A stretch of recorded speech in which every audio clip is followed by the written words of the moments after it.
വിവാദത്തിനുള്ളതല്ല, വിവാദം കുറേയൊക്കെ കുറയ്ക്കും. രജനീകാന്തിനെതിരായിട്ടുള്ള കുറച്ച് വിവാദങ്ങൾ കുറയും. നല്ല സിനിമയായിരുന്നു, നല്ല സിനിമയായിരുന്നു. പടം വേറെ ലെവലാണ്. രജനീകാന്തിൻ്റെ മാറുമേട്ട വേറൊരു ലെവലിലേക്കാണ് പടത്തിൽ കാണിക്കുന്നത്.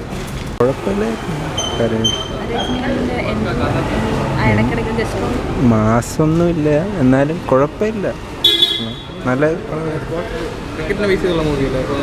ക്രിക്കറ്റിനെ ബേസ് ചെയ്ത് മെയിനായിട്ട് റിലീജിയനെ ബേസ് ചെയ്ത് ഉള്ളതായിരുന്നു. ലൈക്ക് ഈ ഹിന്ദു മുസ്ലിം കോൺഫ്ലിക്ട്സ് ഒക്കെ ഉണ്ടല്ലോ, അപ്പം അതൊന്നും പാടില്ല എന്നുള്ളൊരു രീതിയിലുള്ള ഒരു മോറൽ കൊടുക്കുന്ന ഒരു മൂവി. ഇക്വാലിറ്റി മതങ്ങളുടെ ഇക്വാലിറ്റി ഒക്കെ സിംബലൈസ് ചെയ്യുന്ന ഒരു മൂവി ആയിട്ടാണ്. പടം കൊള്ളാം. ഈ കാസ്റ്റ്, ഈ ഹിന്ദു മുസ്ലിം അങ്ങനെ ആ വേർതിരിവിനെ കുറിച്ച് എഗെയിൻസ്റ്റ് ആയിട്ട് പറയുന്നതാണ്. അങ്ങനെ ഒരു വേർതിരിവ് പാടില്ല, എല്ലാ മനുഷ്യരാണ് ഇമ്പോർട്ടൻ്റ്.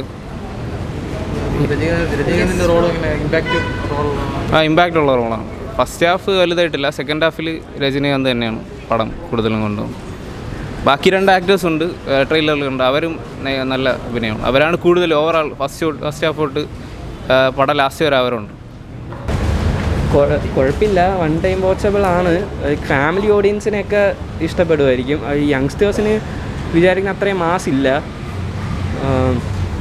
പിന്നെ ഞാൻ സിനിമ അത്രയും ഒരുപാട് കാണാത്തതുകൊണ്ട് എനിക്ക് ടെക്നിക്കലായിട്ടൊന്നും അറിയത്തില്ല. അപ്പം മതസൗഹാർദ്ദം, അത് ഹിന്ദു മുസ്ലിം യൂണിറ്റിയൊക്കെ കാണിക്കുന്ന സിനിമയാണ്. അപ്പോൾ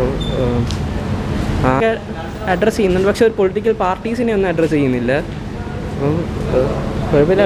സോഷ്യലി റെലവൻ്റ് ആയിട്ട് കത്തുന്ന എന്തെങ്കിലും ഒരു സബ്ജക്റ്റാണ്. അതെ, ഹിന്ദു മുസ്ലിം യൂണിറ്റിയാണ് അതിലെ ഒരു മെയിൻ തീം എന്ന് പറയുന്നത്.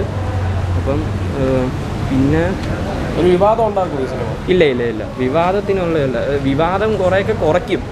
രജനീകാന്തിനെതിരായിട്ടുള്ള കുറച്ച് വിവാദങ്ങൾ കുറയും. ഇപ്പോൾ ഇടയ്ക്കായിട്ട് കുറച്ച് വിവാദങ്ങളിലൊക്കെ ആയിരുന്നില്ല, അപ്പോൾ അതൊക്കെ കുറയ്ക്കാൻ. അതെ, അല്ലാതെ തന്നെ ഇപ്പം മറ്റേ വേറെ അറിയാമല്ലോ, അപ്പം അത് കുഴപ്പമില്ല. എല്ലാവരുടെ പെർഫോമൻസ് വിഷ്ണു വിശാലൊക്കെ നല്ല അടിപൊളിയായിരുന്നു. അതിൽ ആരാണ് ഏറ്റവും കൂടുതൽ മികച്ചതെന്ന്?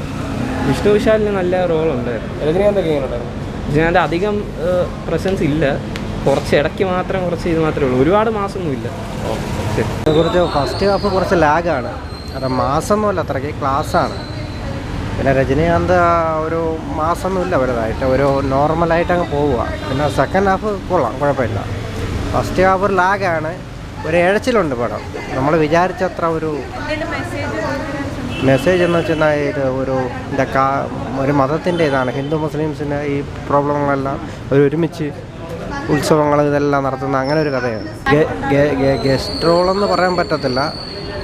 രജനീകാന്ത് ഒരു മോനുണ്ട്, അപ്പോൾ പുള്ളി കേന്ദ്രീകരിച്ചാണ് ഈ മൂവി പോകുന്നത്. അപ്പോൾ അതിൻ്റെ ഒരു ഫാദറായിട്ടാണ് രജനീകാന്ത്. അപ്പോൾ രജനീകാന്തിൻ്റെ കുറച്ച് സീൻസൊക്കെ ഉണ്ട്, മാസമായിട്ട് ഫൈറ്റ് സീൻസൊക്കെ ഉണ്ട് രജനീകാന്തിൻ്റെ, അങ്ങനെ ഫുള്ളായിട്ടില്ല.